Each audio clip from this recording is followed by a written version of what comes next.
a nice Italian In espresso. 5.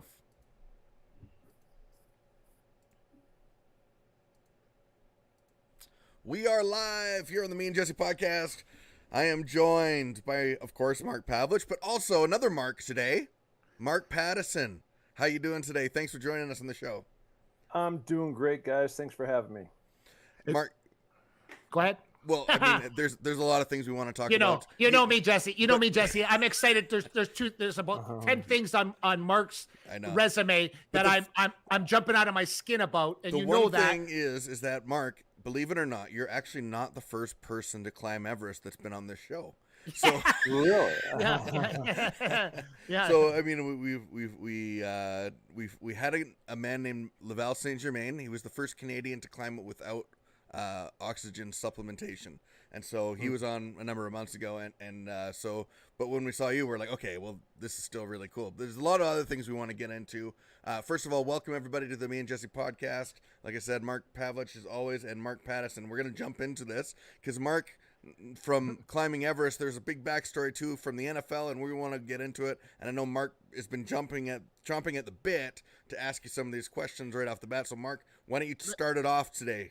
Listen, kid comes from Seattle, Washington. Your favorite place in the world, Jesse. Yeah, I love Seattle. And he comes from Seattle, Washington, goes and plays in the NFL. And I want to know how he got from Seattle, Washington, went to college at Washington, and then he jumps into the NFL. And then after the NFL, he goes, "Oh, I'm going to take up mountain climbing." I'm like, okay, out of all the things, okay, Mark, that's what I got to know. I got to know that. Well, look, guys, I think a lot of time you're a product of your environment, and I did grow up in Seattle, and Jesse, it sounds like you've been up there, and Yeah, I'm from you have Vancouver, a love for Vancouver. So you understand this, what I'm about to say, which is, the Northwest is beautiful, and like many other parts of the country, it is not flat. It's got a lot of mountains. It's got its biggest one in Mount Rainier. Yeah. It's got Mount Baker up by Vancouver, BC. Yeah. Right, and then the Three Sisters going down towards Oregon. So there's a lot of mountains, and I was influenced by that. Role models. There's the first American in 1963 was Jim Whittaker, who climbed the mountain. I've become friends with his twin brother Lou, who started a big climbing expedition here, and of course Ed Viester is probably the world's or America's most famous mountaineer. He's done all 8-meter peaks. There's 14 of them without supplemental oxygen. So you talked about your guest that came on with the Canadian. Well, he's done all of them, and I mean it's brutal up there. Yeah.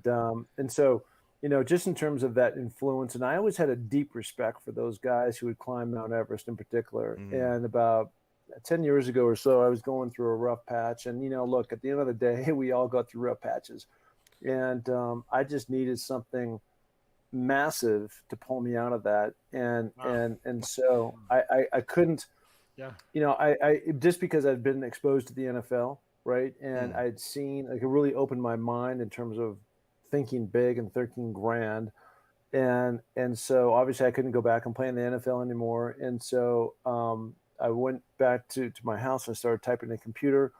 And I typed in, has any NFL player ever climbed the 7 summits? The answer was no. I said, you know what? I'm going to be that guy. Wow. And there's this saying, which I really believe in, which is, where your focus goes, your energy always follows, right? And that's how you feeling? I'm feeling great, or I'm feeling awful, or I'm feeling right. And so all of a sudden I had this new renewed energy. And it was just like, I have no clue how to go do all this. And so I need a roadmap. And I need to figure out how to go about this. Where do you start? What mountain to go on? And kind of the reason why you don't start in Little League and jump the next year to the NFL, Right? Right? You go through all the iterations of how that works, and that's what I had to do. And I thought it would be at first, 7 years, 7 mountains. And I forgot about this thing called COVID, and I forgot about Mother Nature, driving it back, minus 80-degree weather. Wow. Yeah, stuff like that. So anyways, answering your question, that's how I got drawn into this. And then the more I got going, the more momentum happened, and I pulled myself out of it, and all these wonderful things have happened since. Can we ask that question, say, too, though, because you'll find out on this podcast, this episode will never die. Like, that's one thing we're extremely relentless. And I want to make sure that this episode gets seen by tens of thousands of people, which it will. I have that ability.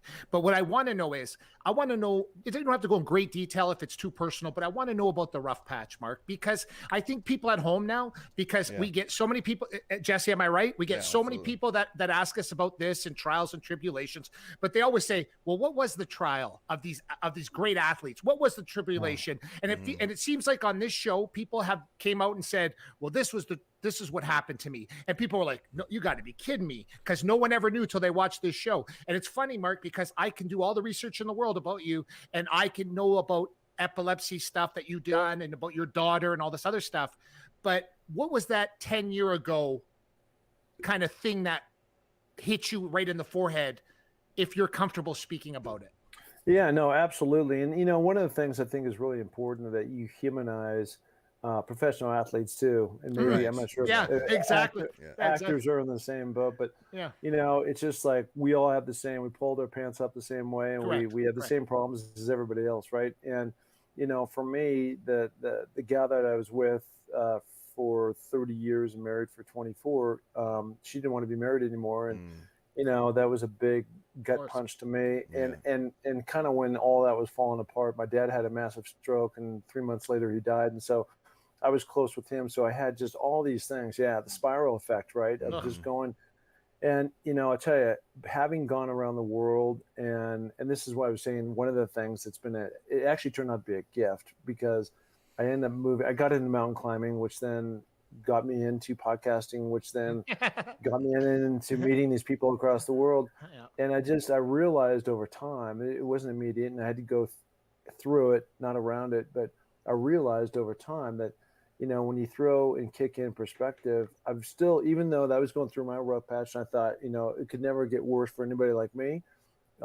There's so many more people out there around the world that are suffering and don't even, I mean, I've got so much better. So it was just like, you know what, pull up your big boy pants and get it together. And I did. And it really helped. I mean, I would always say the other thing about being in nature, because I moved from California in Manhattan Beach to Sun Valley, Idaho, and I really wanted to go all in and you know, I'm out here in nature. There's only 4,500 people, you know, that recorded that live here, and you know, it swells up and down with holidays and everything. But you know, the healing in nature of just the calmness and not the craziness, and just getting yourself to think. And also too, when you're climbing on these big expeditions, you know, a lot of the time it's not like this way necessarily on Everest, but on all the other ones, you're tethered to somebody else, and that there's usually like a 30-foot rope or something in between. And so the amount of time you're going from camp 1 to camp 2 and 2 to 3 and so on and so forth,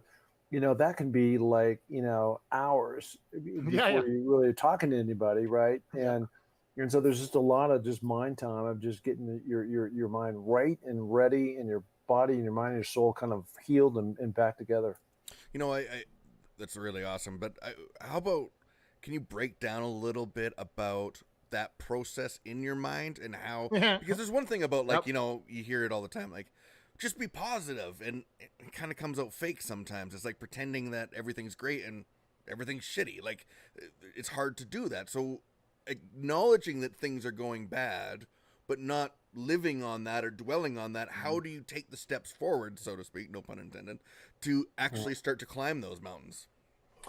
Well, you know, one of the things I really found for me, and if anybody ever asks, like you're asking right now, is exactly what I tell them, is like the worst thing you can be in, and the worst place for me, because I'm a very proactive person, is to be stuck in quicksand, right? Right. Yeah. And so this whole thing about action creates reaction, and I think too many people sit and sulk, and they think about, you know, woe is me, and so it wasn't just about climbing a mountain and planning that, because that'd be once a year. So there's this big gap, you know, what are you doing the rest of the time, right? Correct. And it's, I got heavily into listening to podcasts of the power of positivity and understanding that you can't fly high if you have negative weight on your back, right?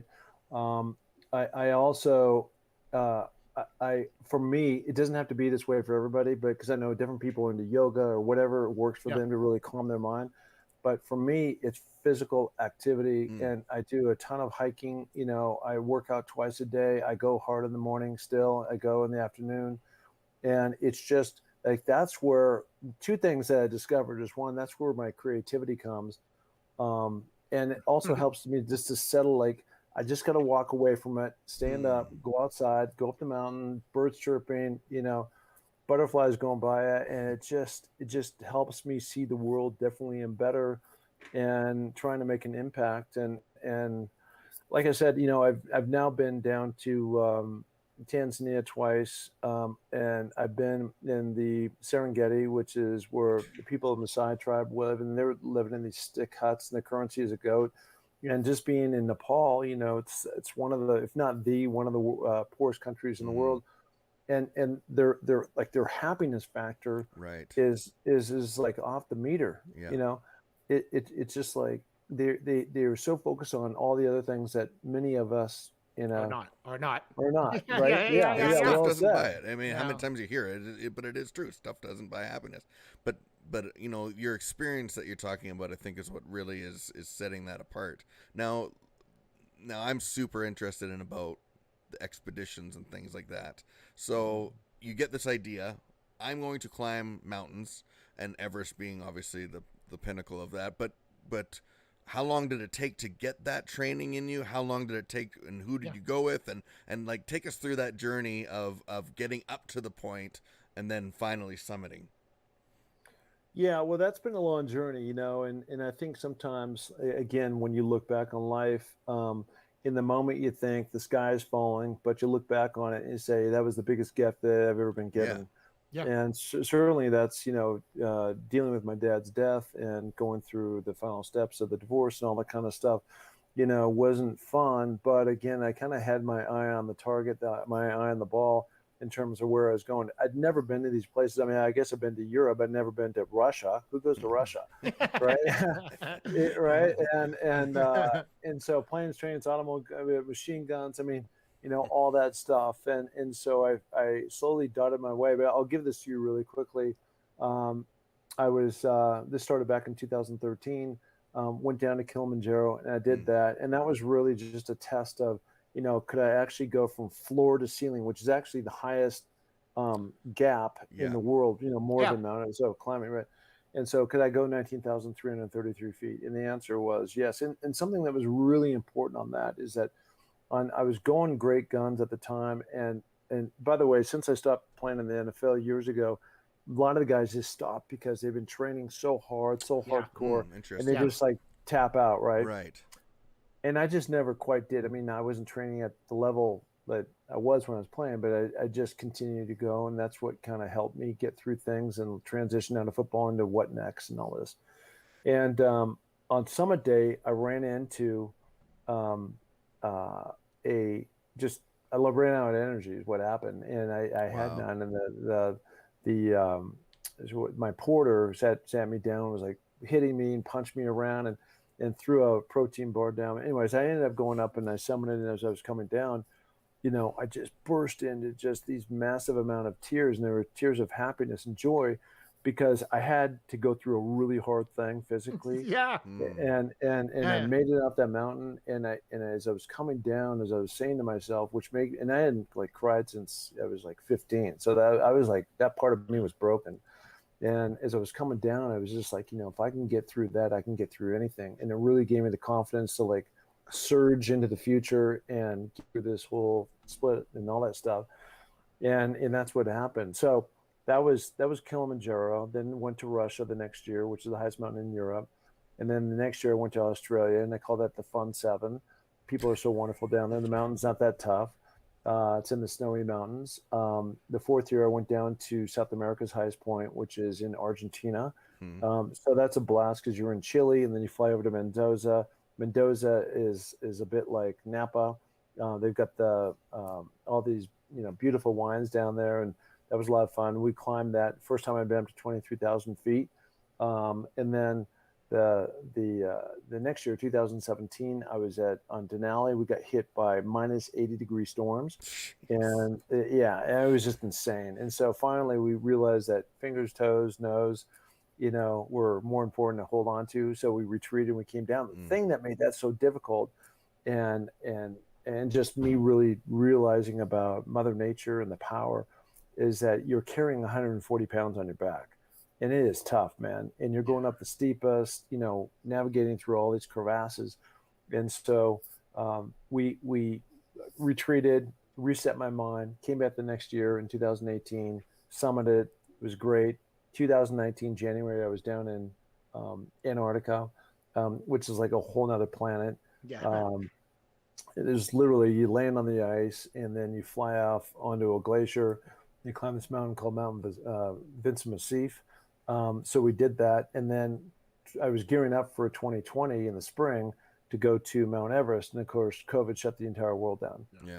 And so that was super disappointing. And it'd be like the Olympics being canceled. I mean, Mount Everest is the pinnacle of all this, what you've been working for after all these years. And so I reset my mind again. I said, you know what, I'm going to make the goal even tougher and more challenging. And meanwhile, I had a philanthropy that, through my daughter with epilepsy, which you can get into a while, but my goal was to climb Mount Everest and then come down, jump in my tent for a couple hours, and then go climb the fourth highest mountain in the world, Lhotse. And all kinds of things happen and problems happen, which we can talk about if you'd like, but that all went down on summit day. And so I didn't make my goal, but I climbed Mount Everest, and I went back to my original goal, which is climbing the 7 summits, which I just completed on May 23rd, 2021. Wow. That's right. So that's but the moment you were talking about, and I caught you kind of paused on that one when you were talking about how you got emotional, right?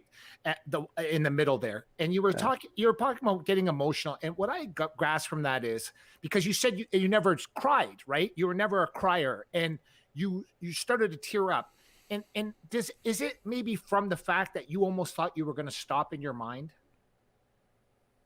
In your mind, was there a second, because you were done, but then in your mind for 1 second in time that you actually thought you were going to quit? And I've already got the grasp that you're not much into quitting. So what I'm thinking is, because I've heard of a story, many guys talk like this before, and they get emotional even when the thought of quitting enters their mind. Was that the time for you, or no?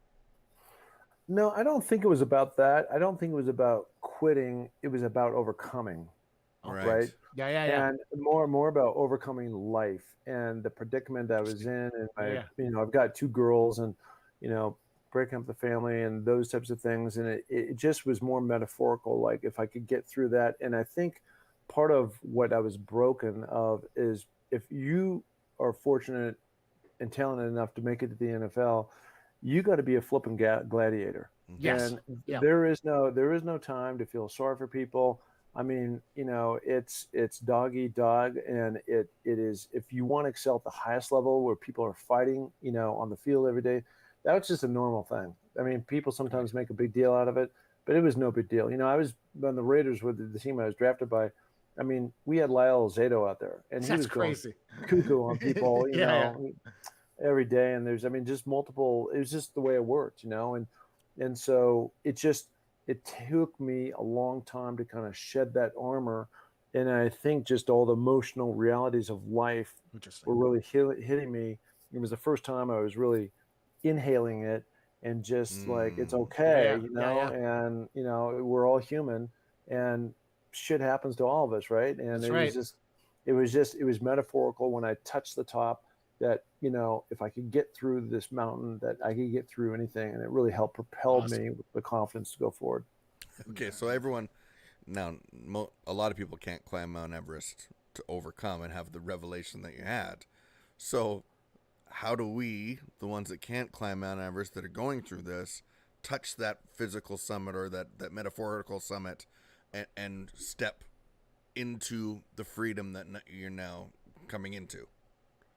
Yeah, that's another great question. I really believe that what it really took, because look, I'd never traveled internationally by myself. I took on a lot of things that, for some people it's a no-brainer. For me, it was a big deal, and I was climbing with people I didn't know. I was going with an expedition of people I didn't know. It's a group out of Britain. And so that the answer to that is, for me at least, was stepping into the fear. And I think it's jumping into something that it's uncomfortable for you to do, and then realizing that you can actually pull it off. And it doesn't have to be mountain climbing. Of course not. But you could take a walk, and then for somebody, it could be a walk around, you know, a lake, or you set 4 miles as your big goal or something. It's just doing. And again, we'll go back to the thing we were talking about 10 minutes ago about action creates reaction. Whatever you do, keep moving. And actually, I want to give this quote that I read the other day, and it was so powerful to me that it really stuck with me, and it really helped get me through on Summit Day when I was out there 18 hours and I came as close to the edge of dying that I've ever been, right? And that was by Martin Luther King. And he said, if you can't fly, then run. If you can't run, then walk. If you can't walk, then crawl. But whatever you do, keep on moving. Absolutely. Yeah. And I think that's just like the through line for me that has really worked. It's just like, just keep searching and stepping into the fear and finding and challenging myself. Because our society now, it is about not experiencing fear, about not feeling the challenge, about not having to grow even. And I find things like, you know, we've all heard of Wim Hof, you jump in the ice bath or whatever. And there's a part of that where it's like, hey, this is a risk. It's not a big risk, but it's a risk. And we're not used to that anymore. But it's actually one of the big things that pulls us through. And we need to understand that we're capable of overcoming obstacles. I absolutely love that. That's incredible. And that quote by Martin Luther King is amazing. Just on that note, really quick. So I become friends with Laird Hamilton, the big wave surfer around the world. Oh, yeah. Yeah, and so he's buddies with Wim. And so when I was over at Laird and Gabby Reed's house, I've been over there a couple of times, and he's got this big pool workout that he's kind of made famous. And next to the pool, he's got these tubs that are full of ice cubes. And he actually has an ice machine at his house. And so you go and you sit in that, and it's just like this test of pain. Yeah. And then they go in the pool, and they literally have a whole rack of weights that are right there that you jump in the pool. And you're doing, you know, like you're sinking to the bottom with 35-pound weights in your hand, and then springing back up and coming and breaching out, and and then you sink back down, and you do that, you know. So and so it's just again, it's for me who has worked out all my life to go and do something like that. And again, that's stepping into the fear. I'd never done it before. I couldn't do everything perfect, and you know, just testing myself in new ways, which is just fascinating in terms of like, how can you continue to improve? It's so cool. I absolutely love that. I love that idea of Don't we have that though? Don't we all think like that though, Jesse? It's like everybody's watching us. Like we're so worried in life that everybody's watching. Like it's something we're so afraid of doing it wrong. Yeah, but Mark, you're doing it for the first time, right? And it's funny because so many people think like, Mark, he climbed Everest, so he must know how to do this. You know what I mean? And it's not true all the time, but we all think everybody's just staring at us all the time, and that's not the case, right? So it's time for people to start realizing that. Get out there and do it. Yeah, absolutely. I love that. I mean, I could talk about this topic all day long, but I wanna really talk about the philanthropy part of things too with your daughter. And why don't you take us through that story? I mean, I have 5 kids of my own, and hearing some of the stuff is like, whoa, like it's a whole challenge all in itself. Yeah. So I think one of the, again, I was my now ex had give me the biggest gift of my life, even though I didn't realize at the time. But I look back, you know, I was just like, thank you. And we're good friends, and she's a good person. But another one of those things is because I got into mountain climbing, I got some momentum going. And this was now, I think, coming off of Aconcagua. So this has been back in 2016. And Chris Long, who's Howie Long's son. That's right. Yeah, reached out to me. And he was just starting up this whole organization called Water Boys. And so the whole concept around that was to go down to Tanzania and build water wells, raise money to build water wells for the people of the Maasai tribe, right? Cool. And so myself and Jim Mora and other NFL guys and military dudes, we all got in the plane and we went down there. So that was my second time climbing Kilimanjaro, and they wanted me there because of my climbing experience. So that's what got me on the trip. Yeah. And so we went into these villages. It was the most incredible thing I've ever seen. Jim Moore and I actually raised $47,000, and it cost $45,000 to build a well. So we built our own well. Oh, awesome! Awesome. Yeah. And when we walked into these villages, they treated us like we were the second coming of the Beatles. Yeah, of course, it was insane. And the reason, and the reason why that is because they have these young girls who typically before they had the water well where you could just go out and turn on the spigot and water would come out. They'd have to go 5 miles away with these big buckets and fill them carry up, 'em back. right? Yeah. But they get attacked and raped, and it's just all this bad stuff, right? So they were so beyond grateful, attitude of gratitude for us deciding to create this cause. This was. Oh, you froze there for a second. We're just while we're waiting for it to catch back up there, we're joined by Mark Pattison, NFL veteran, climbs Mount Everest.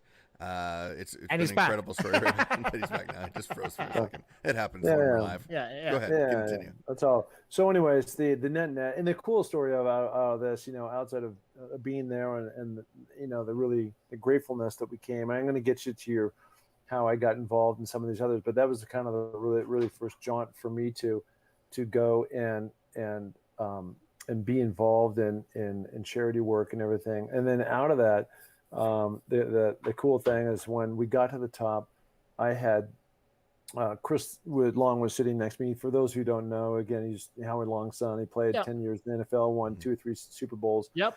And so I put my arm around him and go, Chris, I got to tell you this. There's not too many guys that you can say that they played with your dad and they summited Kilimanjaro with you. That's awesome. That's awesome. Yeah, that's awesome. Cool. But, look, it's what I've learned through this. A lot of this is this like this hard time and emerging out of it and everything. And Tim McGraw's got this great thing that got this song called "Humble and Kind," and he talks about, he sings, when you get to where you're going, make sure you turn around and help the next person in line. Always be humble and kind.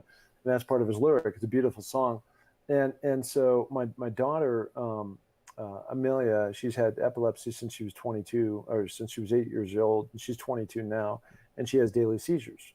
And so, after I got done with that, I started thinking more about, what I need. It's great that I'm helping these other people, but I really need to focus on helping my daughter the best I can. So anyways, I've teamed up with an organization here in Sun Valley, Idaho called Higher Ground. And their main focus is to help mainly military personnel who have come back and have been beat up and, adaptive, they've lost a leg and to actually integrate them into doing things. So it's the empowerment of what you can do. You can be the best. Just because you have a disability doesn't mean that you can't go ski and float down a river and fly fish, right? And so they do this, and it's amazing what's coming out with these people when they haven't given up on all hope. And anyways, it's amazing. We had a big fundraiser the other night. We raised over $1 million. Oh, incredible. Amelia got up and spoke. And so part of that is I created when I was taking on Everest, I created this campaign called Amelia's Everest, the Lotse Challenge, and the NFL threw money towards that. The Raiders threw money at it, and a bunch of other very giving people did the same. And it's just been amazing. And I can't tell you that this is the reason, but for the first time since she was a little girl, for the last 5.5 months, she's not had a seizure. Wow. It's not because of Higher Ground, but I think in part it's that empowerment piece. I can do it, and the confidence that she's got her shoulders raised a little higher and her wings, that she can do it and she can fly high. That's an incredible story. So Higher Ground, let's plug that for everybody watching right now. How do you get more information about that? Where can they go to learn more? Yeah, no, it's where you can go is my website, and there's a philanthropy tab, markpattisonnfl.com. If you put that up in the show notes, we will go there. Yeah, no, it's all good. And if you want to donate, great. If you don't, that's great too. But the bottom line is I feel great about trying to make a difference and helping others. And I think that's kind of like my path forward, is what I can do to bring more attention towards, causes. And there's a lot of them, but the first thing is getting my daughter healed and then helping others. Yeah, that's amazing. So I want to go back to the Seattle days. It's changed a lot, probably. But a lot. Yeah. But so did you play for the Huskies or Washington State? Like what? Yeah. So Washington State, is a dirty word. You know that. Okay. So I just had to make sure. Yeah. Yeah. So we just make sure we're scoring that. No, I grew up right in the city. I could literally see Mount Rainier out my window. Oh, beautiful. And and I went to the local big city high school, which is integrated and racially diverse. It was great. And then I got recruited to the University of Washington. I was a receiver as a sophomore and junior, and that went well. And then my senior year, we had a guy who would later become a 10-year NFL quarterback, Hugh Millen, but he hadn't matured enough. And so they put me at quarterback, and he became my backup. Wow. And so I got recruited at quarterback. So I had choices to go and play either, different schools around the country, and it was great. I ended up staying and played for a Hall of Fame coach, Don James, who taught me a lot about life, and I think has really taught me about the pillars of a lot of the things I've done since. I played in 2 Rose Bowls. You played in 2 Rose Bowls. You played. You made the winning catch? Well, go ahead catch in the Orange Bowl, right? Yeah. So there's all these. There's a lot of things that you did, right? So I mean, I'm a Michigan guy originally, so I remember those times. Yeah, it was interesting. Yeah. The first time my first start, we played Michigan at Husky Stadium. We were down by 14 points and came back late in the game and caught the last second touchdown with that. And we won the game. That's right. And then ended my career the same way. But I'll tell you something. It is that the building blocks, and I think this is one of the really core things, and like I've learned more than anything that Don James taught me, and that's the pyramid of success. Mm-hmm. And it's really these 25 individual and team building blocks that ultimately get you to the pinnacle of whatever you're trying to do. And at the pinnacle, according to John Wooden, he had this thing called competitive greatness. And so it's not just that like everybody has to be Michael Jordan, because you can't. That's just not the way the world will work. But it's being your best when your best is required. And the only way to me for that, like playing football, I mean, I did that for the love of the game, and I would have played for free in the NFL. Wow. And climbing mountains, nobody's told me all the hours of pain, I've gone up and down and up and down. There's no cameras, no lights. Now the NFL is now doing a film on all this journey of my Everest. NFL 360 on NFL 360. Yeah. Awesome. Yeah. So we're doing a big premiere here in September. Fantastic. I'm just beyond blessed, but I can. It's like the passion to do this, and that is what has propelled me to not give up and keep going. And the strong why, and my daughter and all this stuff. But it's that competitive greatness. It's going out, and I can tell you that there was nobody that was on that mountain this year, Mount Everest, that trained harder than I did. There might have been a few that trained just as hard, or maybe performed better when they had to perform, but nobody trained harder and put themselves in a position to succeed. And at the end of the day, I struggled big time, and I spit all over myself. I mean, I was out there 18 hours. I ran out of oxygen. I went snowblind. I was hungry. I hadn't eaten in 3 days. We got hit by cyclone. We had COVID. We had everything go wrong. When you run out of oxygen, what happens now? Give us that. We're in the death zone too. Yeah, because I know a little bit about Everest, and Jesse does now, because we do some stuff with that. But what I'm saying is that when you ran out of oxygen, what is that moment? What is that moment right there? Well, I mean, it's not like you can't breathe, like you're in space, but you're gasping for air, and you've got a third of the air content that's gone, and you're already completely wasted. And going up, even with your oxygen flow at 4 liters per minute, it's open. You've got a lot of O's are flying in. It gives you more energy. It warms you up a little bit, but you're still breathing, like panting. You're taking a step and then taking another one. It's not like you're just going up the mountain, and it's beyond steep. The whole thing is steep. It just does not give up until you get up on the balcony just for a minute, and then you keep going. And it just I couldn't get over like just how steep it was, and relentless and endless and endless and like endless and endless. And so then I ran out of oxygen when I was coming back down the mountain, and my Sherpa had left me, which wasn't good, and he was carrying an extra tank. And finally I got this Russian guy to stop him, and I got my oxygen, and so now I come into camp around 5 o'clock that night. Remember, I left at 12:30 the previous morning, right? So I was out there all that time, and I hadn't had a meal, and I was just eating these little candies. I was hungry as can be, and so crawled in the tent that night. And about 9 o'clock, my oxygen tank ran out, and so I was trying to figure out like what I was going to do, and I was yelling, and the winds were blowing so hard and heavy that all the tents were all ripped out, and we had a dead guy laying next to us 6 feet. And it sounded like a freight train was going through, so nobody could hear, or my call for help. And about 10 o'clock, we had our lead Sherpa come through, and he poked his head in, and he goes, "Hey, is everything okay?" And I go, "I ran out of oxygen." And he goes, "Well, we ran out, so you can't have, there's no more. So share with these." I was in there with 2 girls, and they, of course, were crashed. After exerting that kind of energy, you just want to sleep. And so they were long gone. And so I ended up spending the entire night from 10 o'clock to the next morning 6 with no O's. And I was hallucinating and thinking that I was in Chicago, and I was trying to get outside the tent to take a hot shower. I mean, I was all effed up, man. And I was just trying to like get through it. And, I only realized like a lot of this stuff after I got down and off the mountain. I almost had like Mount Everest PTSD. Yeah.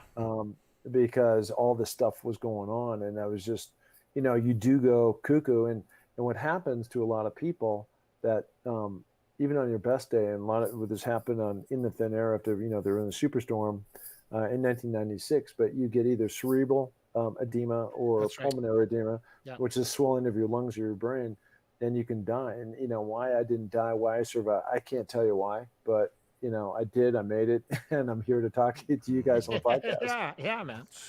Yeah. How long did you actually get to be on the summit? Do you remember that part?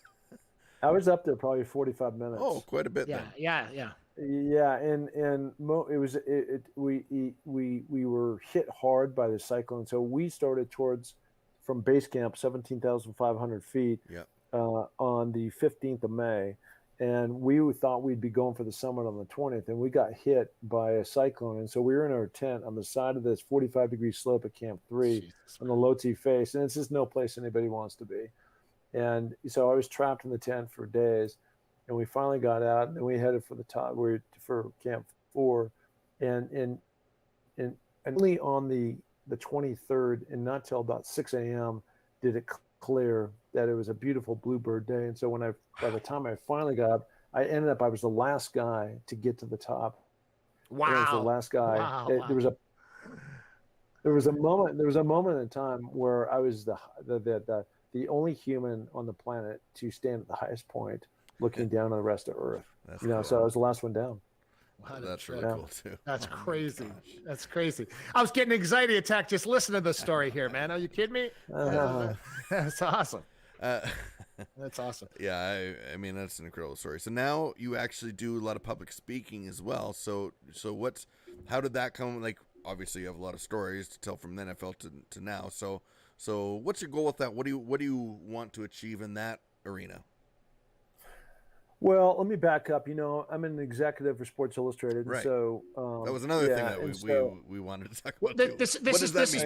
This is part 1, everybody, of the interview. Part 2 is coming later, man. Like, Jesus. Yeah, no, I was part of a group that we started a technology company 5 years ago, and it's been pretty wildly successful. And we bought a company called The Street with Jim Cramer, and we've got like the Biography Channel, History Channel, Maxim Magazine. We have all these big name brand companies that are on our platform, and then we brought on and took over Sports Illustrated about 17 months ago. And so we've actually elevated SI, an iconic brand, but kind of a tired brand. Right. Yeah. And we had to pump it through, new technology, and we've done a bunch of things, but I've helped to take the company from number 15 in terms of the amount of users that come and watch, the eyeballs that hit, to number 6. And so that's been a big jump, and that all affects in terms of the advertising and everything else that we get and how we make money, right?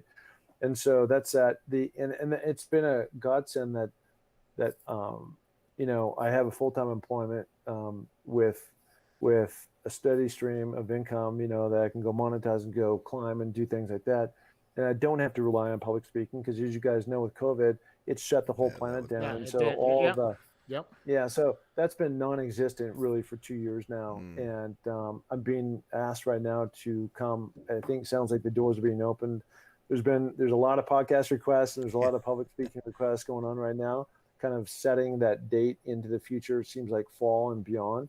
So it's great that the world's coming back together. And, look, if I can go and somebody wants to hear my tales of climbing mountains and how we got there and what it takes to make a champion and be a champion, I'd love to come and share my story with anybody. And if not, it's totally cool. I've got a great life here in Sun Valley, and then I love, just engaging with people. It's a great city you live in, because I've been there before and I was shocked on how much I liked it. Because like you said, it's quite small, right? But it's beautiful. It's a beautiful city. How's the really fishing? Is. Fishing's incredible. I was just fishing. Yeah. I was just fishing. I'm a big fly yesterday. fisherman, so I was actually looking at that place. I'm like, oh, I might have to down. Yeah. Well, probably the problem right now is that the water's so low because Right. it's been so smoking hot in the west, and look, I think all the private jets are just leaving right now, but I think just a testament of Sun Valley, Idaho. It's like a non-ritzy Aspen, Yeah, that's right. That's a good analogy. And so they just have this conference. They've had it for the last 20 years. Mark Zuckerberg, Bill Gates, Bezos, all the top execs all fly here for this meeting that they have once a year called Ellen and Company. Oh, and and so it's a big deal, and this is where they have it, and it's here every single year. Wow. Oh, man. Well, everybody, we're joined by Mark Pattison. Obviously you could talk for hours and hours with the stories, and we just hardly scratched anything off. But I think the main point, and what, if anyone's been listening this whole time, is understanding that no matter how tough things are, there is a possibility to overcome.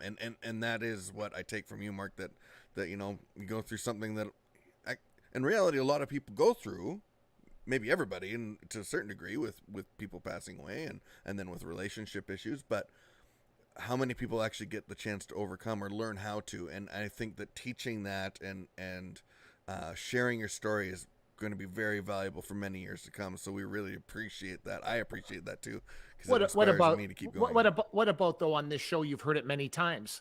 You've heard about people talking about getting out in the open, get out and hike, get out and walk, get out. Like Mark said it today 4 or 5 times on the show about keep moving, right? And you've heard many guests on this show say that to people that are suffering with mental illness, anxiety, depression, whatever the case may be, hard times, and how it does. I was watching you say it, Mark. You were talking about, hey, I go up and I listen to the birds, and I listen to, if I had this conversation with you 10 years ago, you would have probably laughed at yourself by going, hey, I go and take a walk and I listen to birds and stuff. And I do the same thing. Yeah. So that's why I know what you're talking about, because but it's the way you put it today. It's funny because you said, going from NFL to mountain climber, and then still to this day, hey, if something's not right, I just get up and go and I walk and do those things, right? So that's for everybody to understand that. Like, it's not just you or me or whatever the case may be, but it's really interesting how so many guests have said that. And I hope people at home are really listening, because if you're going to take anything away from this podcast, please take that away.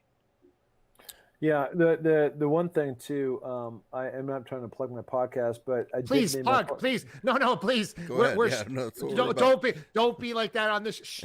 Plug away. I'll put your link underneath too as well. Trust me. No. Well, I want to mention 2 things. Jesse, you were just sort of talking about this in terms of people overcoming and things like that, and the name of my podcast is called Finding Your Summit. And I just felt like that's because that's what I was going. I was trying to, and the summit is not a summit necessarily. It's metaphorical. Right. So again, it might be learning how to drive a car or make a bench or, go canoeing or something. It doesn't matter. But, it's called Finding Your Summit. And so that's, I don't know, that's been really, important to me to do those podcasts. And then back to your point, Mark, is I there's no way I could have done the podcast the way I do it today, right? Because I didn't have the experience, right? That's right. That I have today, that because I had to go find my summit to really understand it, to understand the word, what being vulnerable is. Like, I can still be who I am. It doesn't make me any more of a candy ass or anything. I know what I bring to the table now, and I used to be more insecure. Like I had to come into this big Yeah, but Right. put on. Right. but you're not faking the funk, Mark. You're not faking Yeah. the funk. And there's a lot of people, and I'm not going to talk shit about anybody on this show, but there's a lot of guys out there that fake the funk. And then you have Mark Pattison that has done all these things, and he's not gonna shine himself up. But the reason why you're on this podcast is because we picked you to be on this podcast, because that's what people don't understand. You have to have character, you have to have drive, you have to have all these things, and that's what some people don't understand, because what you're talking about today is so profound that people have to understand this moving forward, through it all. And it's really impressive. And like I said, I'm so happy that you did come on this show, because I think more people go to the website. I'm going to post it on this feed. You're going to go to his website, and I want you to really study. We're doing a disservice by this podcast if you don't go to his website and really check out his whole bio and all these other things. This is not him saying it. This is me saying it. Okay. So he's much more humble than I am. So I want you to go to his website, and we'll post it on all our feeds so that you can actually see the chronological things that he's gone through, because it's kind of done chronologically, so that you can actually see what he's accomplished in all these things. And let's not forget about raising all this money for not just one charity, but multiple charities. Yeah, that's really cool. Yeah, and guys too. I know that the NFL chose me to do their season opening fall premiere, that they're gonna run this. And I think my daughter Amelia was interviewed, and I think there's going to be a large component around, when you start talking about, Mark, you had talked about this earlier about the why, and for me, my why of my drive of why I'm doing these mountains, why I'm going up, why I'm raising my, it all tied back to my daughter Amelia, and my other daughter too, Claudette, from the standpoint of being the supportive sister of somebody who has epilepsy. Exactly. Mm-hmm. Yeah. But this, they do a wonderful job of storytelling, and I think it's going to be a pretty emotional, 30-minute roller coaster. And that NFL comes out in September. NFL 360, NFL 360, everybody, and we'll post that up when it comes time, when it comes out as well. So 100%. Yeah. Not that I'm just a gigantic Raiders fan, but it was so funny when I saw your show.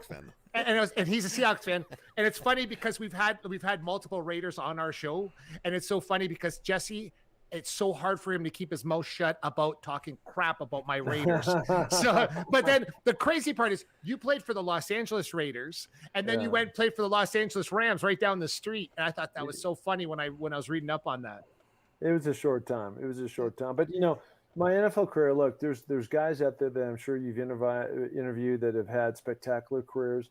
And, I was a really good high school player. I was a pretty damn good college player. Yep. And I was just good enough to make the NFL. But I was always that dude that, if they kept 55 guys, I was down at cut number 54, 50, and I was right on the edge every time. And it was stressful. Yeah. But that also taught me a lot about life. Like not giving up and still continue to pursue your dreams, and being cut and being brought back and all that stuff, and that was just, kind of step one on adversity that you need to figure out and just keep going. Exactly. Well, that journey along the way to actually hit those summits is where it all happens, isn't it? Yeah. That's where you find out the most about yourself. You definitely do. And and again, I we so appreciate that, Mark, and your vulnerability and your passion for talking about what you're talking about, and being an example. Because I think that's what we need more of, is more examples. And can we use the word relentless? Can we use the word relentless? But you learn about things. Because I know, but Jesse, you do that. Oh, he's sympathetic. He's relentless. That's what when he's going up, when he's doing this, you have to be so relentless, and that's what people have to understand. And that's what you're missing. Most people are missing that in their life right now. They're just kind of complacent and whatever the case may be. But if you were looking for someone to inspire you to be relentless, we have them on our show today, everybody. Because Mark, tell me I'm lying, Mark. Tell me I'm lying. Do you not have that when you're on all these summits and you're doing all these things? You're trying to tell me that in your mind there's not something that's making you so mad at yourself that you will never stop and you will continue on? I think I love that word relentless, man. It is. I mean, that is a word that probably describes me. And at the same time, even though it may look to somebody like I've accomplished a lot of things, and I'm saying this is we all see the world from inside out, and then the world all sees us from the outside back in, right? Yep. And so from me personally, from the inside looking out, I feel like I actually haven't accomplished enough.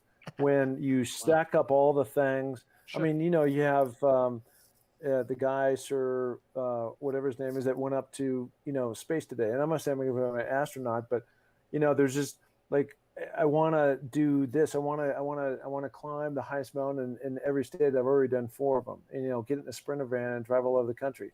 I don't know when that's going to happen, but, I can maybe just do one state, chip off, go over and do some stuff in Colorado and Montana or something, and then maybe go to the East Coast. And it's a wonderful way to see the country, right?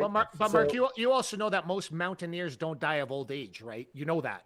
So you're a mountain, like I've had this conversation with multiple people, like people that have been on our show that climbed Everest, but they don't just climb Everest. They row across the Atlantic for 53 days, things like that. And I'm like, that's not a die of old age mentality. So right. Is there, you get what I'm getting at without asking it? Like you crossed in your mind, think I have to push to the, like, cause you said on Everest, it happened to you. You were this close. You were this close. Is that too close now? Or it is. It's, okay. It's, okay. It is too close. And one of the things that I came away, like I'm really clear on, is that I don't want to suffer anymore. Right. and so suffering to me is being gone. And this is probably, of all the stuff that came out of Everest, one of the things that probably was the most shocking to people is the amount of time that we actually spent, on that mountain. I was there over 2 months. Yeah. And to be away, and when you're crawling in your sleeping bag every night on rice and on ice and rocks, and you're always in a down parka, you got your beanie on, gloves, or eating bad food. I mean, not taking showers. I mean, it's a hard way to live, not talking to people. Your 12 hours, time zones are all mixed up. It's a long time to be away from civilization and the comforts that we all know and love. And so, for me to go out and do these things, chip away at it, to be away for maybe 3 days or something, I'm all down for that. But to go extended period of times where you're miserable, I'm done. Do you remember? Do you remember the first time back in the hotel? The first when I got back off Everest. Yeah. I do, and I took a picture of myself. Somebody had sent me a text. You should take a picture. I dropped 25 pounds, and for me, that's a lot of pounds, and I looked awful. The New York Times had taken a photo of me right before I left Kathmandu, this hotel there, and the difference. And I did a side by side, and the difference between when I left, between when I came back, and I hadn't seen myself in 2 months. Yeah, you gotta remember that. I mean, it was just crazy. I hadn't seen myself in 2 months. So to go in, walk in the hotel, and like, oh my God. And I look like I felt like when I left there, I'm 59 years old now. When I left, I felt like I was 39. When I came back, I felt like I was 89. It was nuts. Wow. Yeah. Wow. What I meant was, like, do you remember the first time laying down on a proper bed? Yeah, and just the pillow was the best thing I've ever put on my face. But the beer I drank was even better. I bet. You appreciate those things again more. Well, Mark, we thank you so much for your time, for joining us tonight. It's been an absolute pleasure for us and for all the people that have watched. We again head over to markpattisonnfl.com. Is that right? Yes. To find out more about what's going on with Higher Ground and other endeavors that Mark's involved with, and we look forward to the next iteration, because I mean, there's so much. We could have you back 10 times and you'd still be talking about amazing things going on. I have notes on my screen all the way from the ceiling to the ground, man. It's crazy. Which is awesome. That's how it is. And so again, you're inspiring and an inspiration for all of us, and we really appreciate your time for joining us tonight on the Me and Jesse podcast. Thank you so much. Thank you. Man, listen, thank you so much. And if there's anything I can do for you guys let me know. And if there's any way I can spread the love, I've got a large social following, and I'd love to, repurpose this podcast in some way out on that. So let me know how I can help. We will. Too. Thank you so much, Mark. Thank you. All right, so guys. Much. Thank you. We'll Appreciate talk it. again. Right on. Yeah. Yep. Thank you. Fantastic. Awesome. There's a different underlining of humans that come on this show, okay? And I'm not saying I don't want to say this to people so they misconstrue what I'm saying. I'm saying is, you notice the guests on this show, they're just not special. There's an underlining factor to all of them, and they all have the same one. Listen, even my father, okay, who came on this show, he will not let you win if you're playing him at marbles at 88 years old. You understand? He has that inside of him.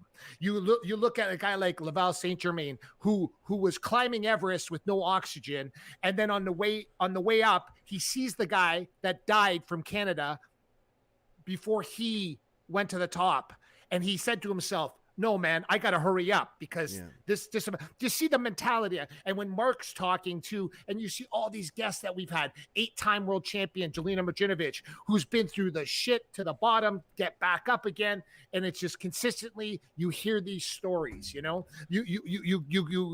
DeBrusque and Kelly Rudy and George Laroque talking about how people were using racial slurs to him when he was 8 years old on the hockey rink in Montreal, but he figured a way to come out of that. Like, can I go on and on? Like, I could talk about every guest on this show that has done this. And it's weird because it literally takes me 6 days and 23 hours to get over every episode. and then boom, next week we have. Yes. Sorry, I missed my cue. Next week we have. No, it doesn't matter. It wasn't There a it is. cue. It It's wasn't on a the cue. It wasn't a cue. But next week we have someone that I know very well, and I've been on his show at least 6, 7, 8 times. Yeah. Michael Landsberg from Off the Record, formerly of Off the Record, and he is the mastermind behind Sick Not Weak, the hashtag and the brand. And he is the mastermind behind that as well. And he's really one of the first people in Canada to bring attention to mental health. Totally. I don't think you have Bell Let's Talk Day. If You it wasn't don't. for Michael Landsberg. You don't have, listen, Bell Let's Talk can argue this all they want. If Michael Landsberg doesn't speak up about having mental illness, and it was weird because when I was on his show, he would come into the green room and he would kind of talk to me like, how you doing, Mark? And I think he knew there was something not right with me because of my massive anxiety that I've always had since a child. And he kind of looked at me and kind of calmed me down because that expression in life takes one to know one. Yeah. That's what he saw, and Michael, there's no secret about how he suffered from mass anxiety, depression in his life. And so I'm very excited about this.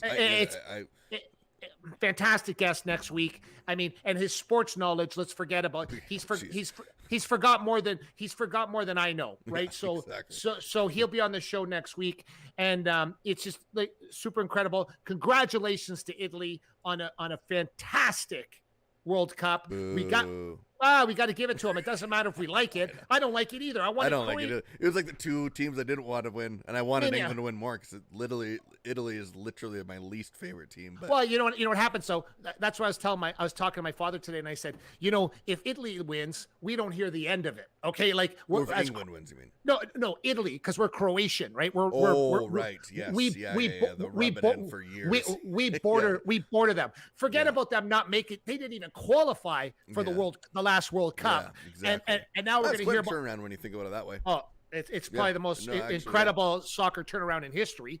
And then if England wins, and they haven't won since 1968, they're the Toronto Maple Leafs of soccer. Well, they've never won the Euro Cup.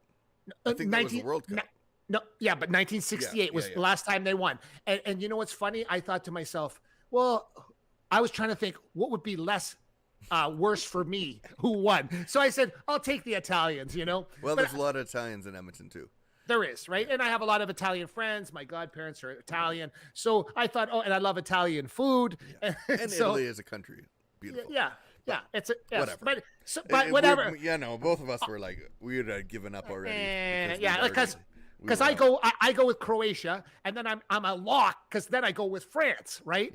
And that France is your team. France is your team, and I'm like, oh shit, what now, right? Like this is just everything collapsed. I was so upset, and then I'm like, people. That's what kills me. Listen, people from North America, because you don't know any better, and I'm from North America, but the part that bothers me the most is I heard people the other day, some sports guys go, I don't know how everybody can get so excited about this soccer stuff. And I don't know how, and I was like on Sportsnet or something. And I'm like, let me explain this to you.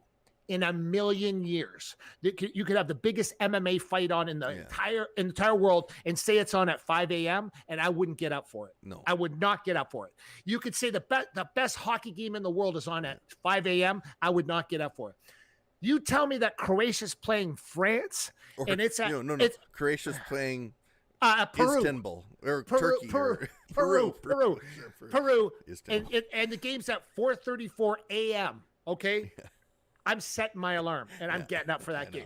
Let me tell you, that's what soccer does to most people that have came up with that in their heritage, because that's all they've ever had. See, when your hockey team doesn't win, when you love something, you do whatever it takes to see it. Jesse, when so you're I am with F1 now. I get up at 6:30 on Sunday mornings. There you go. F1 racing. Boom.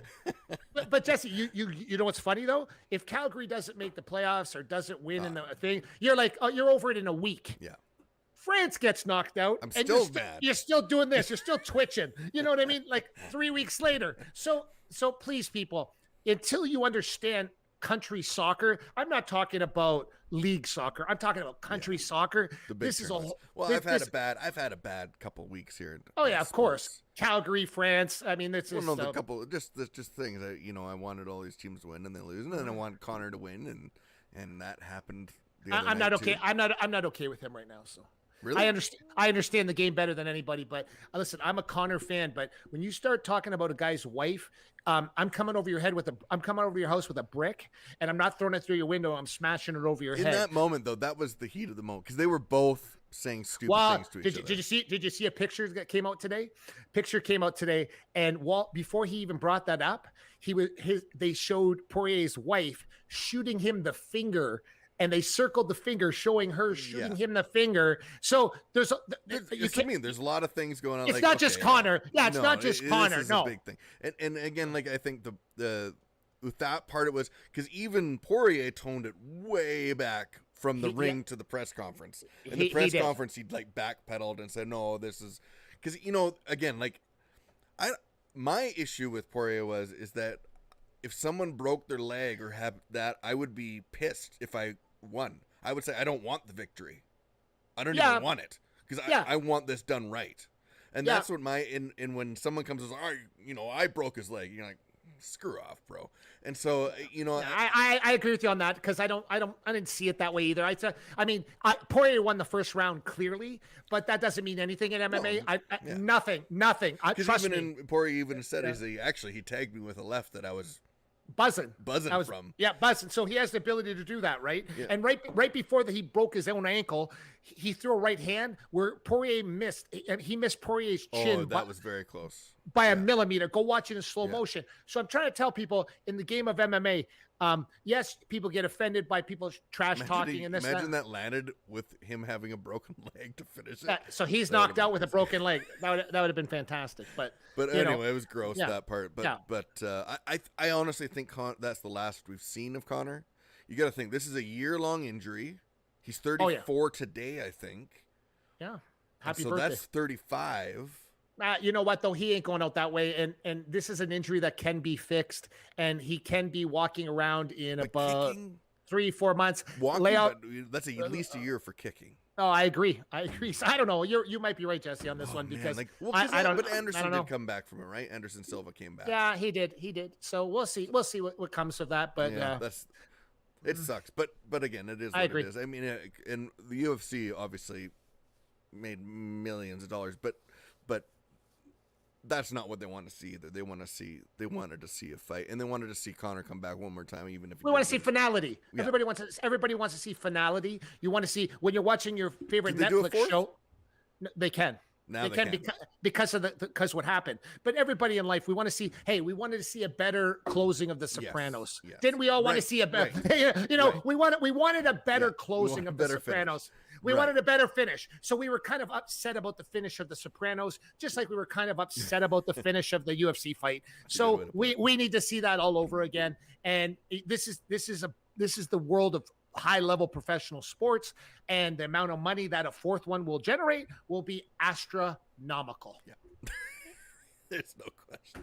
We all want a piece of that one, right? So we all want to be. Hey, Jesse, quick, because I know the show we're going over, but doesn't matter. I got to ask you about this Duncan Keith trade because I know that you absolutely blew your mind, and I know Edmonton fans are thinking this is a great thing. But you explain to people Any why real this is. fan of that is legitimately has an ounce of realism. Yeah. Would have to understand that Duncan Keith's 37 years old. He's getting paid $7.5 million a year. Cap hit, yes, okay, a cap hit of $5.5 million a year.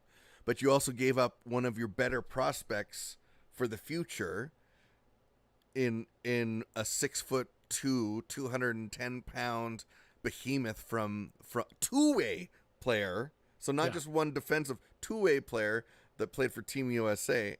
And you're giving up that aspect and a third-round pick for someone that's going to play a couple years maybe, and probably not that well because he sucked for the last 5 years, and everybody knows it. So just I'm marking it down right now. I'm marking it down. Yeah. So Duncan Keith is a no-go for the Oilers this year. So we'll see what happens with Duncan him. Keith, I mean, we'll keep an eye on the him. Oilers is that he could fit in the top pairing because everyone else sucks so bad. So yes, I said that. So yes, he could fit in he will be in the top pairing because everyone else sucks. It's the Me and Jesse podcast. So you technically are the headliner. So you're allowed to say whatever you want. So that's the reality of that part. I think it was. I mean, I talked to multiple people and multiple analysts as well. Exactly. So, because this has been going on for a month before this happened, and everyone's like, "Why would anybody do this?" And actually, I was actually really happy because there was a big Flames article about it too. It says why we should not be in the Duncan Keith talk whatsoever. Why we shouldn't be. Why we should not be. Said what we should not be going after Duncan Keith, and this is why. And you know, so it was one of those things that I just don't understand why you'd spend the money on that when you need that money for a goalie. Number one, because Mike Smith ain't doing it for you. You need a goalie, and you're going to need another one or two pieces on the back end that really help. And they just gave away $5.5 million. But if they think, hey, we got 2 years with Connor, maybe that's the mentality. Maybe they say, hey, we know he ain't staying around if we don't do it for 2 years. Hey, so I'll maybe tell you this that's the idea. He has one. Keith has won cups, and I understand that. Maybe it's leadership. Maybe that's part of it. But after watching. Jesse, after watching this year's Stanley Cup, every game, okay? I watched every game. Let me explain this to Oiler fans very quickly. You are so far off because when you watch the level of hockey, you need 4 lines, everybody. And a goalie. And a goalie. Look so at Vasilevsky and are you crazy? Price. I mean, you need 4 lines and a spectacular goalie to win the Stanley Cup. It doesn't matter anymore. You can think all you want to do. They put it out on paper. They showed it once again. Tampa Bay showed it once again. You need 4 lines. And you know what? Congratulations to the Montreal Canadiens. Because if that's not the definition of overachieving, nothing is. No, they did. Okay? They absolutely overachieved. They overachieved. They're the same top to bottom. So they don't have the flashy guys, but they all play the same way, line 1 to 4, and deep. And they none of them are a liability when they're on the ice. Bingo. Half the Oilers are liabilities when they're on the ice in certain situations. So correct. So and again, I just don't get that one. I really don't get it. I think there's money to be spent elsewhere that you needed to spend, and they're not doing it. So correct. I mean, obviously they hope I'm wrong, and fans hope I'm wrong. I think the jury's going to be out for a little bit yet because till December. Yeah, like always. Well, no, I think till the playoffs, because I do think the Oilers can make the playoffs again. Yeah, but that doesn't matter anymore. Yeah, so it's how deep they can go now. That's the question. And again, this was the issue with Tampa Bay and other teams, and Vegas and Colorado, and they're building teams to win a cup. Correct. Oilers are making a team to make the playoffs. That's the difference. At least to get out of the first round. No, they're building their team just to make the playoffs. Yeah, mistake. These other teams, these ones that can go deep, are building teams to win the cup. 4 lines. And that is the big thing. If you trust Ken Holland, I don't. I think he was handed a Rolls Royce on a silver platter with Detroit, and I think his scouts were the best in the world. Oh, I pulling agree. out Datsuk and Zetterberg and things like that. And so on. And so he never had to make any moves because his scouts did all the work, and they drafted an unreal team, and they put it together, and Correct. there you go. You're And then he had 100% Scotty Bowman. And so, excuse me. So, again, I think there's a long way to go. I don't think Duncan Keith's the answer. Hashtag he's not the answer. He's not the answer. But No. but again, But we want to thank Mark Pattison for being on the show Yes, today. that was awesome. Fantastic guest, and of course our incredible sponsors: Crystal Glass 310 Glass, crystalglass.ca, and Crystal Glass for all your glass needs. Everybody, make sure you check those out. Make sure you check out markpattisonnfl.com. Find out more about him. And next week, don't forget, we have Michael Landsberg. Get excited. Michael Landsberg, I'm a huge Michael Landsberg fan. I watched this show for years as a teenager when all my friends were watching. I don't know what else they were watching, but I was big sports, so I always watched this show too. So I'm very excited about that. Until next time, Yes, that's Mark Pavlich. I'm Jesse Martineau. This has been the Me and Jesse podcast, the most exciting, important 60 minutes you spent on the internet this week. We'll see you next time, everybody. Have a good night. Thanks for watching the Me and Jesse podcast. Follow us at facebook.com/meandjesse.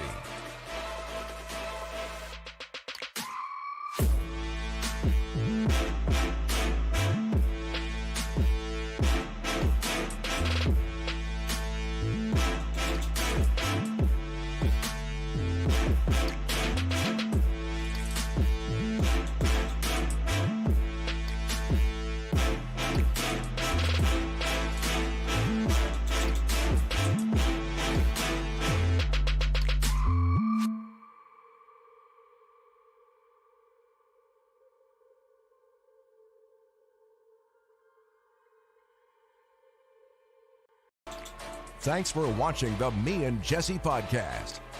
Follow us at facebook.com/meandjesse.